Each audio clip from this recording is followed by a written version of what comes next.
So, good morning to everyone. This is the Norwegian winter, guys. Tingnan mo dito. Sumakay na lang akong bus. Hindi kasi yung namin, bakuran, hindi pa nakamove ng ice. Grabe yung ice, guys. Nagwaiting ako itong bus nito. Sasakay na lang akong bus papuntang trabaho. Wala pang dumating yung bus ko. Ganito ang buhay pag winter. Grabe. Kailan kaya dumating yung bus ko? Late na pala. Hintay akong 6 o'clock dito. Ang trabaho ko 6:45. Hoping ko lang na mayroong bus dumating. That is the right here in Norwegian. Hindi ako makalabas sa sakyan ko sa garage dahil hindi pa nakamove yung ice. Yung ice namin hanggang ng paa.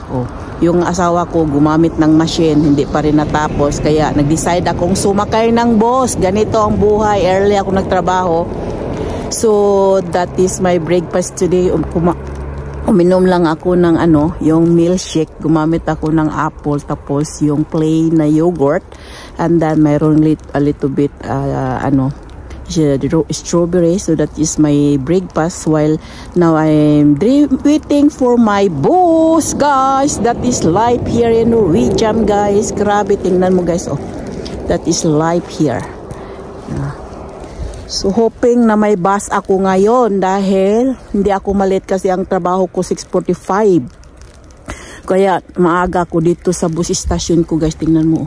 Grabe yung while awaiting the bus, ganito lang, guys. Grabe siya.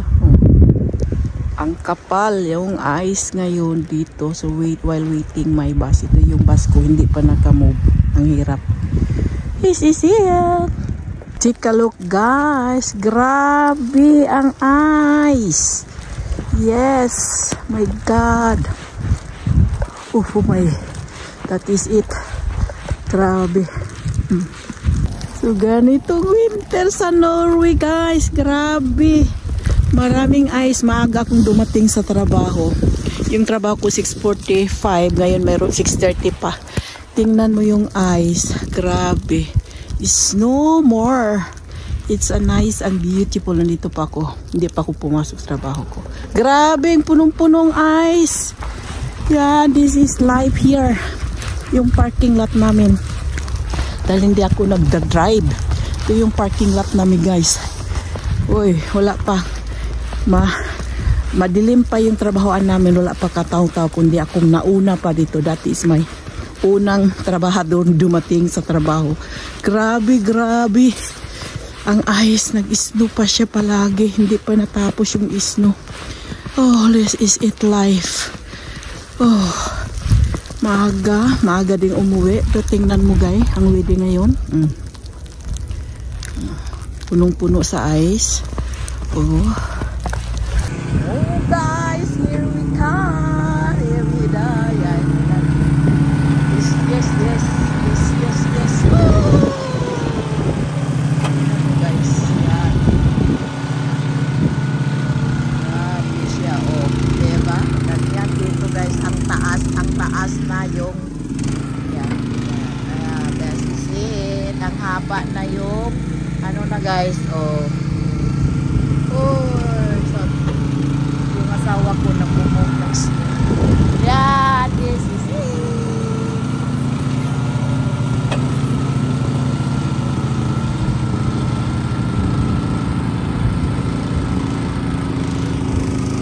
Grabe.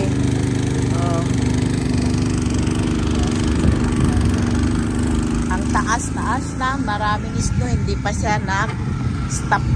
Grabe siya. Grabe dahil. Oh my God. Tingin ko sa trabaho, ito nang ginawa ko kagad. Nag-fried ako ng sausage with pizza sauce and meat fork with pizza sauce para ready natin gagawa tayo ng pizza for lunch. So, ito yung pizza dough nang ginagawa ko, almost hours na. Medyo na siya, lumalaki na siya. At mag-start na tanggawang pizza. Ito ng pizza kong ginagawa. Gumawa akong 2 long form para maraming makakain. At this is it, guys. Ang next natin gawin, lagyan na natin siya ng cheese and bake in 215 minutes. Now that is pizza. It's done, crunchy, and look delicious. Everyone happy. So ready to serve. And to everyone, guys, I got home from work. I'm working today early. It's almost 6:45, and then took bus para walang ano kasi maraming snow. Hindi ako nagdadrive ng sasakyan dahil maraming snow. So nagbus ako, and then pauwi din nagbus ako, and then kakauwi ako ng bahay. So this is for family dinners, easy to make. Gumawa lang akong ano guys, gravy, butter and flour, and then water, and of course gumamit akong pork cubes, ganyan lang. And then mayroon tayong leftover na pork belly, we call in Norwegian ribbe. Ni-warm ko sa air fryer in 15 minutes in 240. Crunchy na crunchy siya, guys. Grabe. Kain tayo, guys. Tikman na ito. And then, mayroon tayong ano, cabbage, sour cabbage. Ino-warm ko siya, no? Sa water. Kunin lang natin ito. And then, ilipat natin dito. Yan ang dinner, guys. Masarap ito sa totoo lang. Of course, mayroon tayong potato. Hindi mawala yung potato sa mga Norwegian. This is my potato. Kunin na ng tubig natin.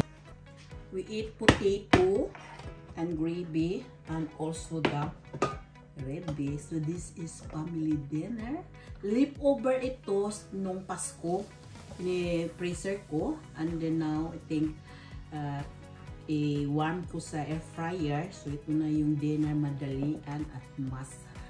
And then yung sa labas nag-snowfall. Maraming snow ngayon. So this is for dinner for today.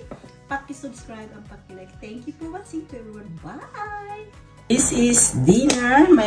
Gumawa ako ng gravy. Of course, mayroon tayong sour cabbage. Of course, potato. And this is the pork ribbe called ribbe. Leftover ito na sa Pasko, and then warm ko siya sa air fryer, so that is simple and easy dinner for family today. So let's eat na tayo.